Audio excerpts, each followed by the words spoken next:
Imagine stepping off a plane, the scent of incense and diesel just hitting you immediately, and then exactly 48 hours later, you are staring at the highest mountain peaks on Earth. Yeah, it's a pretty incredible image. Right? No quitting your job, no month-long expedition, just this highly strategic strike into the Himalayas. Welcome to today's exploration. I'm really excited for this one. Me too.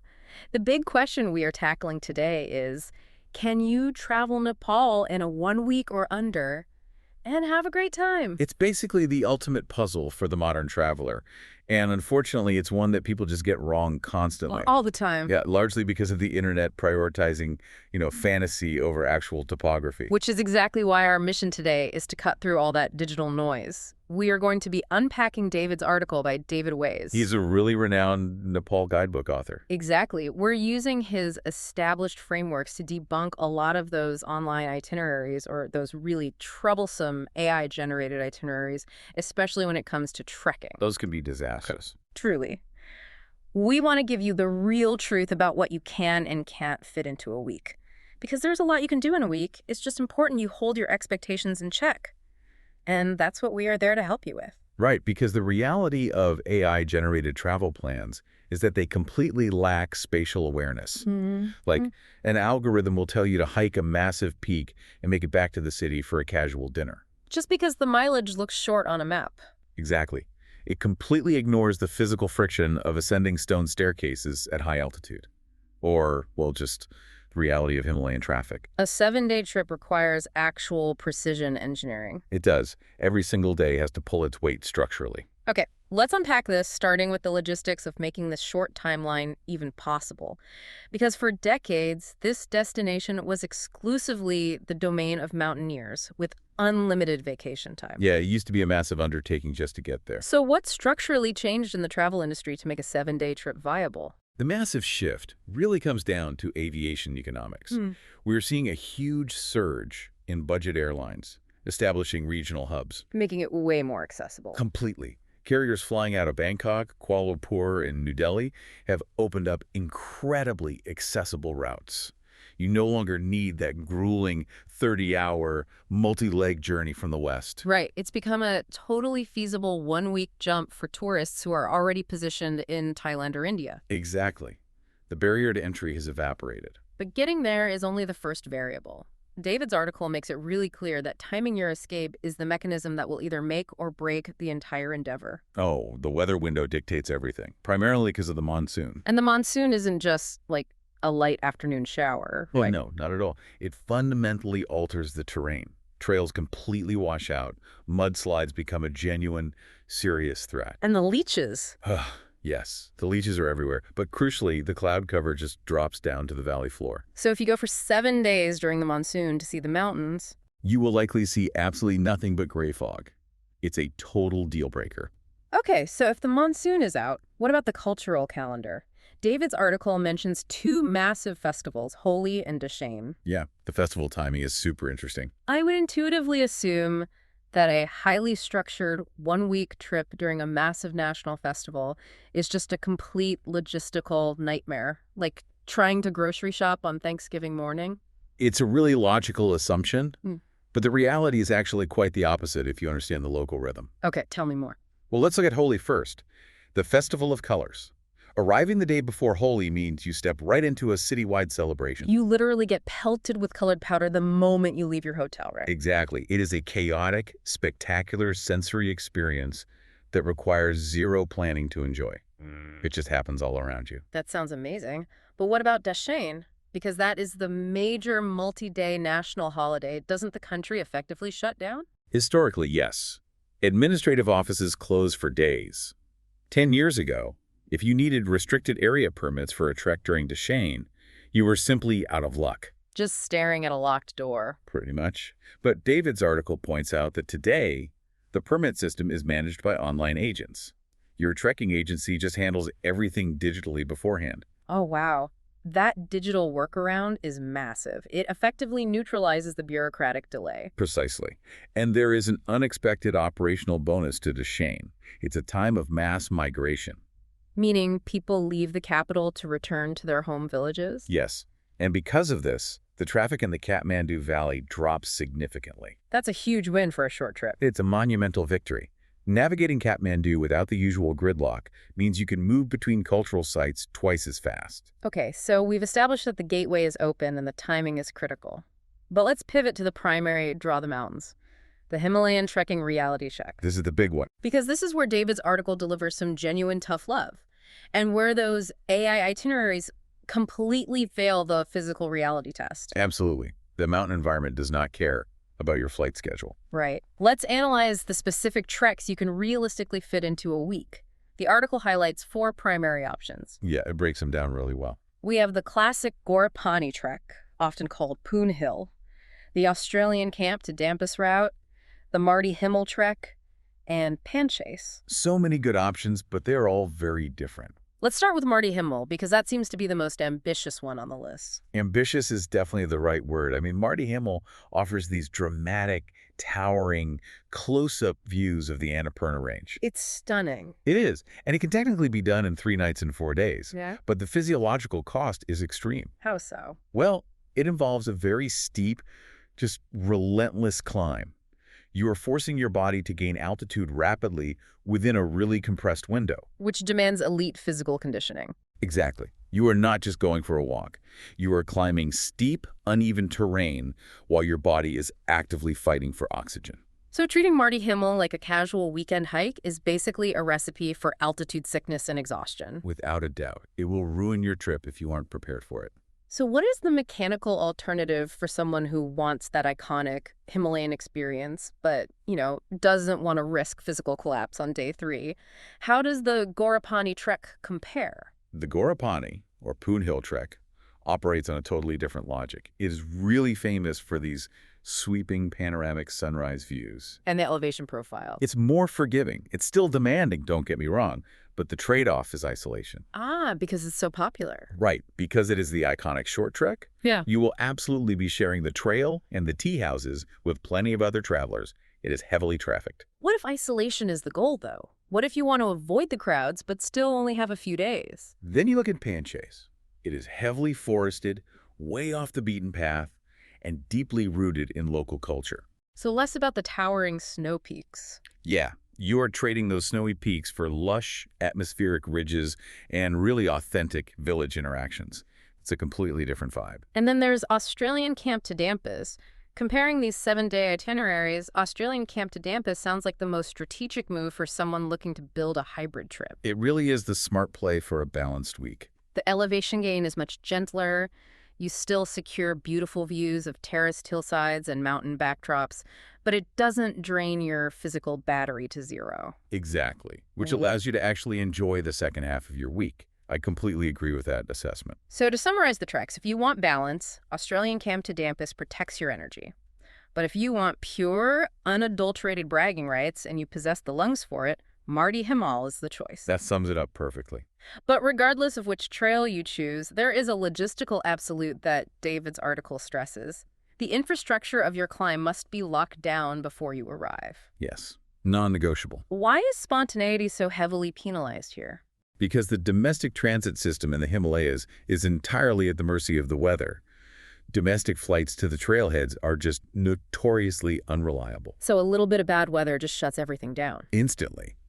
A shift in wind or an afternoon cloud bank means flights are grounded immediately. So planning a mountain trek on a 7-day clock is essentially like performing a highly choreographed stage play. Every prop and actor must be in position. You cannot afford to spend your precious Tuesday in Pokhara walking from agency to agency trying to hire a guide. You just don't have the time. Right.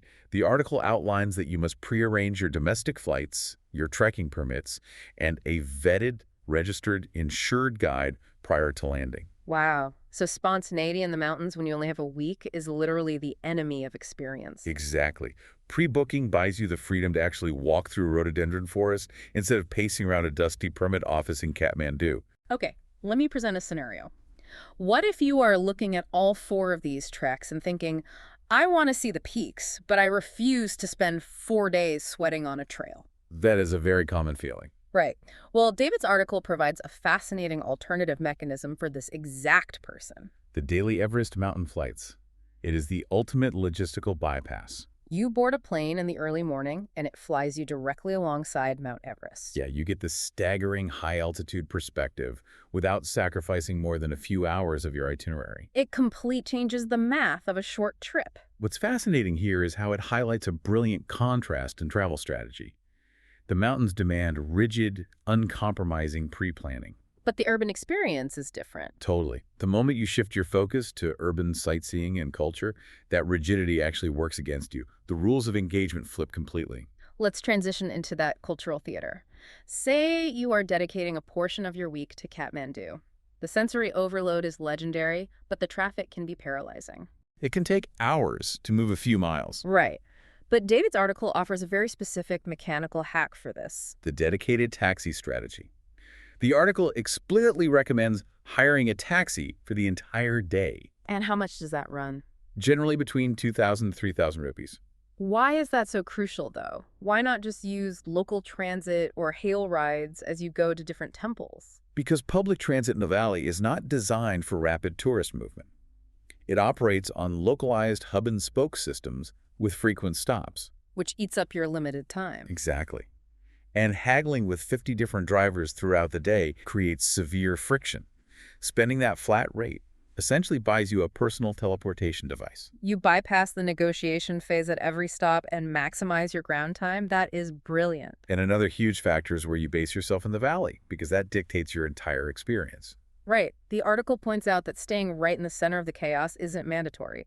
You can stay near the Great Stupa at Bodhanath. The sensory details there are incredible. The monks chanting, the smell of butter lamps and incense, the rhythmic turning of prayer wheels. It is so immersive that some travelers spend their entire week anchored to that one spot. Bodhanath offers profound cultural immersion with a very low logistical footprint. Are there other spots like that? Definitely.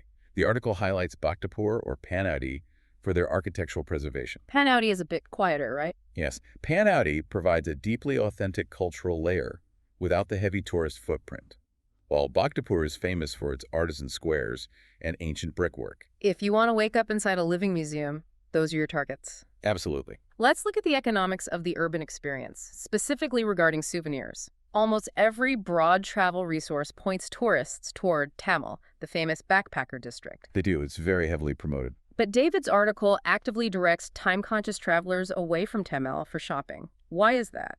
It is a matter of pure optimization. Tamil is functional, sure, but it's heavily commercialized, undeniably more expensive, and incredibly dense with foot traffic. So when you are on a tight clock, navigating the crowds of Tamil just eats up daylight. Exactly. The article recommends purchasing crafts directly in Bhaktapur or at the market just outside the tourist office at Kathmandu Durbar Square. You secure better prices, authentic goods, and sidestep the commercial gridlock. Makes total sense. It's just a smarter use of your time. Okay, we've mapped out the physical demands of the mountains and the strategic routing of the cultural sites, but we need to address the adrenaline factor. Yes, adventure sports and jungle ecosystems are a massive component of the country's appeal. Here's where it gets really interesting, because we see a geographic divide in the infrastructure. It is basically a tale of two environments, Kathmandu versus Pokhara. It really is. Kathmandu offers access to bungee jumping and whitewater rafting. But the article notes a structural limitation. Right. The bungee jump requires dedicating a full day of your itinerary just for transit to the site and back. Which is brutal on a 7-day trip. Which is exactly why Pokhara is the undisputed adventure capital for a short trip. The infrastructure there is just built differently. Entirely. It's built around immediate tourist access. In Pokhara, the proximity of the lake, the hills, and the rivers means you can stack activities back to back. So you can mountain bike in the morning, boat across the water at noon, and paraglide with the mountains as your backdrop in the afternoon. Exactly. The operational mechanics of Pokhara are fascinating because they allow for the exact spontaneity the mountains forbid. It is a total paradigm shift from the trekking rules. David's article points out that you can literally walk into an agency in Pokhara at sunset and book a world-class paragliding flight for the very next morning. There is no rigid permit system holding you back. None at all. That same flexibility applies to the jungle ecosystems in the south, too. If you want to trade snow for rhinos, you look toward Chitwan National Park. And the gateway town there is Sauraha. The accessibility of Sauraha is key for a one-week trip, It right? is. You pre-book your guest house, but the actual jungle treks and safaris do not require months of advance notice. So you can just figure it out when you get there. Yeah, the infrastructure is robust enough that you can organize your rhino tracking upon arrival. I find it really interesting that the article focuses on Chitwan via Sauraha rather than the other famous reserve, Bardia. That comes down to pure geography. How so? Well, Bardia is spectacular, offering incredible tiger tracking, but it is located in the far west. Ah, so it takes too long to get there. Exactly. Attempting to integrate Bardia into a 7-day itinerary would mean losing multiple days purely to overland travel or relying on really complex domestic flight connections. So Chitwan fits the mathematical constraints of a short trip, but Bardia generally does not. That's the reality of it. That brings us to the darkest, most critical variable of this entire discussion, the logistics of moving fast, specifically regarding transit safety. If we connect this to the bigger picture, we must state this unequivocally travel within the country's borders is the single biggest drain on your time and energy. The extreme geography actively fights rapid transit. So what is the mechanical rule for navigating this? To preserve time, you really have to rely on domestic flights.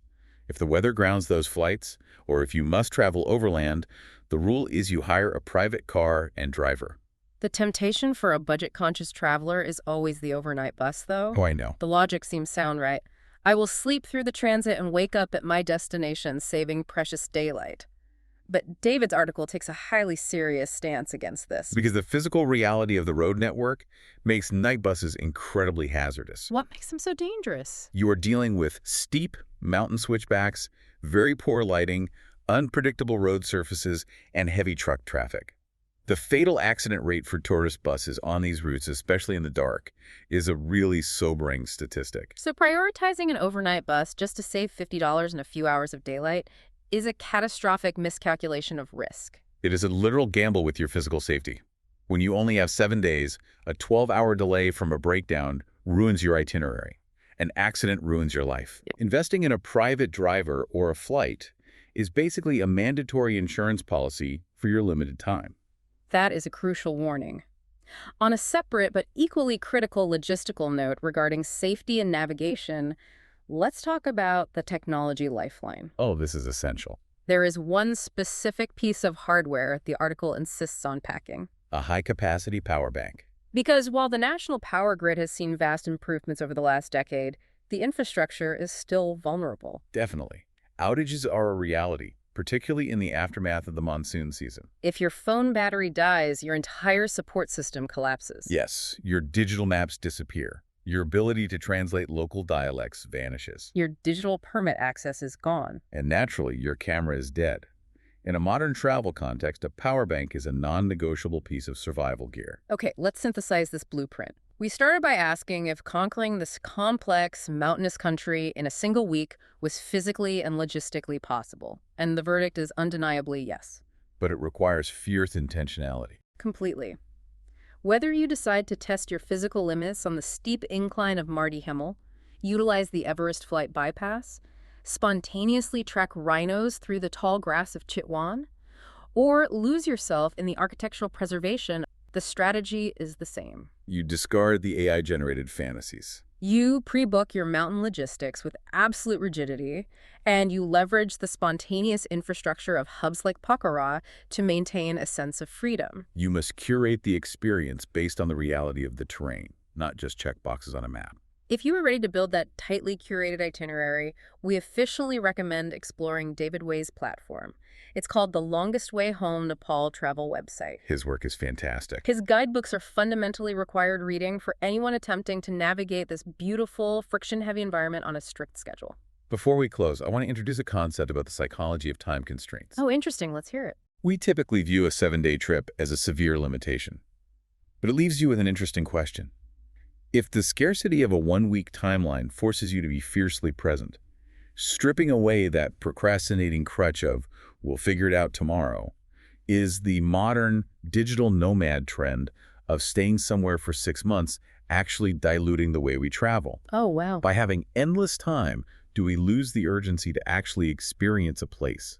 Something to think about next time you're negotiating your paid time off. That is a brilliant reframing. When the sand in the hourglass is running out, you don't waste a single sunset. Exactly. Thank you so much for joining us on today's exploration. We hope you leave this discussion armed with the mechanical knowledge to pack a bag, secure your permits, charge your power bank, and execute an absolutely unforgettable week. Because while your time may be limited, the altitude you can reach is spectacular. Catch you next time.